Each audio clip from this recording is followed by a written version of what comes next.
Hey guys, and welcome back to this channel. In this video I'll be showing you guys how you can remove the background of any of your videos and replace it with any video that you want. I'm just going to select this one. Simply go to video, go to cutout, and select auto cutout. Now you can use backgrounds from the canvas section right here, but it is like a still background. It's not going to move at all. Like for instance, you can also use colors if you'd like to. But if you want to use your own video, you can just add it to the second track. I'm just going to select this ratio instead, and I'm going to add in this galaxy background, and as you can see, it moves.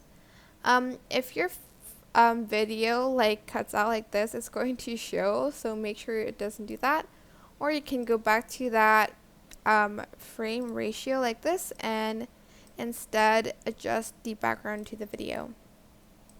And that is it. I hope this tutorial was helpful for you guys. Don't forget to like, comment, share, and also subscribe to this channel if you haven't done that already. If you have any questions, just leave it in the comment section down below and I'll try my best to answer them all for you guys.